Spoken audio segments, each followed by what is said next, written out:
And how you doing, Tony? I am doing great, man. I know you are super busy. You said you just got back home. So you've been out on the road, hitting the tour dates and everything. Well, I'm about to do a blog about that on my website, Bice.com. Man, I've been out and about in New York City for the past 2 or 3 days, and wow. So I like to get up in the mornings. I was supposed to get up this morning and go ahead and do my blog on my website, and then I was going to get to this band practice this afternoon. But I got a little bit sidetracked because I took my son out to get some pizza. I like it, man. Now your son was just turned 3, right? About 3 and a half. He's getting close to 3. He's 20. I guess he's 27, 28 months, something like that. He's over 2.5, I guess. Wow, That's close enough. Now, what kind of pizza does Bo Bice and his sonny? What's the pizza that you guys have got to have?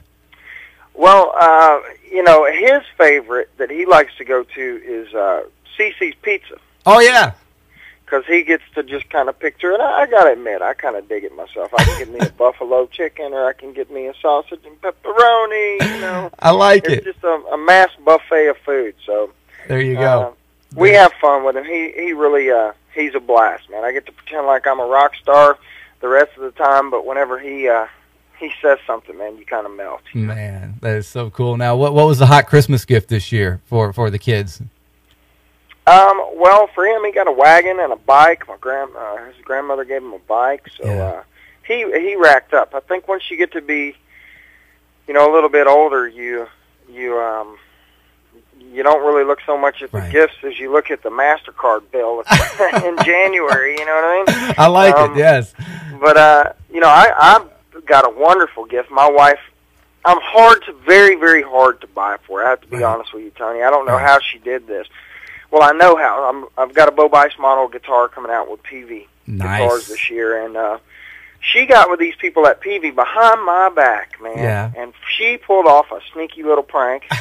She got me a guitar with my son's picture on it, an acoustic guitar. So, man, I was telling her the whole time, I was like, "There's no way you're going to be able to surprise me," and sure enough, she got one by me, so it was groovy. Now, does that guitar does it make it to the stage, or does it never leave the home? I probably won't ever leave the home. I don't know. I might pick one off event, but it's cool. I've got more guitars than I can ever play, and so I guess I'm in redneck heaven most of the time, man, to be honest with you.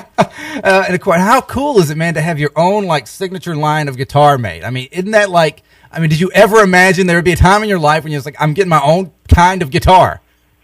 Yeah, I was saying that to my dad. I said, even when I dreamed big, I used to dream about playing with Skinner, and I was standing on stage with Willie Nelson, and those were the dreams I've had, and now I've done that stuff. Yeah.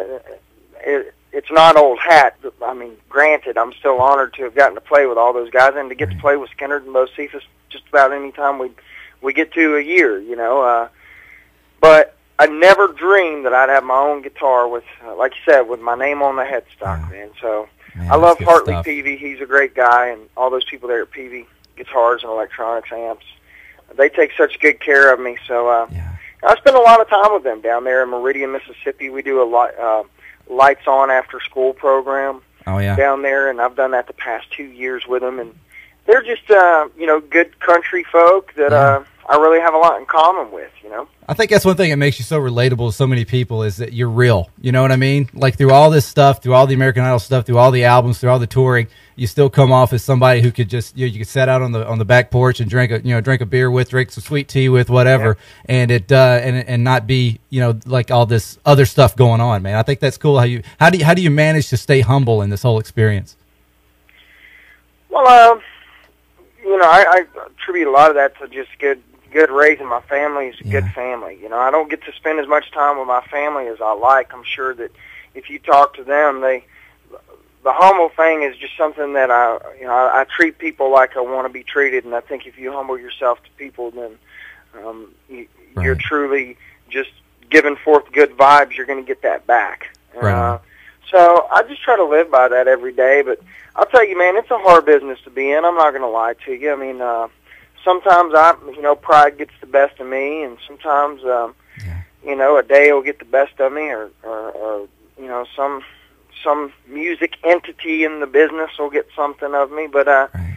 for the most part, man, I think that's been the coolest, for me, coolest part of the ride is sitting where I am now. Right You on. know, and well, talking to you. I mean, I'm sitting here talking with you. I'm in my home studio that I built. You know, we did the majority of this last record, about 90% of it here at my home studio, and got to play with one of the boys that's, I believe he's from Bowling Green, Kentucky, Steve Gorman from the Black Crowes. Yes, yeah, man, yeah. I know his brother really well, actually. He's a local businessman here in town. So yeah, so it's like it's all tied together, man. I love it. I love it. It's so cool. So it's been a blessing for me, man. I think that's what keeps me humble, as you say, is because you know, I know being true to God's first, and then family, and you know, that's why I have the blessing to be able to go out and touch people with music, is because you try not to let those things slip. And hey, man, I let them slip sometimes in all directions. Well, and I love the new album, man. See the Light. It's I mean, it's not 100%. You know, it's not a 180. You know, from your first album, but it's so much different, and you can really tell that you yourself had a lot more influence on this album. Is that kind of what you were going for? Well, it was. You know, after RCA and I split each other, or you know, Clive didn't renew with me. I just kind of went off and spent a little bit of time really figuring out what was going down. I was recuperating from surgery, and I was just trying to figure out, hey, man, you know, what is Bo about? Right. And I would get on my website, and I'd talk to a bunch of fans, and I would see some of the things that they were saying, and just paid a lot of attention to that. And I think one of the things that really struck me was, you know, where's the Bo we saw on Idol? Right. And I looked at, you know, a few reruns of the Idol when I was on there, and I think the one thing I did on there was just always, you know, went with my heart. When I did songs, when I picked songs, I went with my heart. And so on this new CD, that's kind of what I did. I broke it back to basics. I went and got with a bunch of songwriters that I have known for over a decade, most of them, and some of them have hit songs now on the radio. And Chris Tompkins wrote American Blood and I'm Gone with me, and he also wrote Before He Cheats for Carrie Underwood. And so it's kind of cool because Chris was on, you know, one of my second or third CDs that I did, and I've known him for a decade, and then all of a sudden, you know, he's wrote one for Carrie, and then We're Hanging Back out. So it's weird, man. The music, how music is so relatable to everyone, and I think with this new album, it was a way to rekindle old friendships, and also kind of rekindle my spirit. And I love doing the Idol thing, and I loved doing the stuff for Clive Davis. But when I was able to kind of sit here at my place and know that what I was producing, you know, Frank Liddell and I produced this together, and what I was producing was genuine music, and I think it shows in the end product. Well, that's the thing, you know, listening to it, it's sometimes you just hear a music, you know, it's like, man, that sounds like Bo Bice, you know, and that's what this album sounds. It sounds like you. When I see you, when you know, on the TV and you see the videos, this album fits you, you know. And I think I think that's an important mix, having an album and a style that fits. And I think you're right there in it, man. I think it's going to be big things with it. So good luck, man. Good luck on this new avenue in your life. All right, man. Tony, thank you so much. Please tell everybody there that we're grateful to have the opportunity for you guys to jam some good music. And when I'm up there near Bowling Green, make sure to come and visit with me. Hey, we'll definitely do it, man. Continue. Best of luck to you. BoBice.com. They can find out everything they ever wanted to know, right? That's right, man. Probably more than they want to know. I love it, man. Bo Bice, continue. Best of luck to you. Good luck in 2008. We'll catch up with you soon, okay? All right, man. We love you. WKLX is the place to be, people.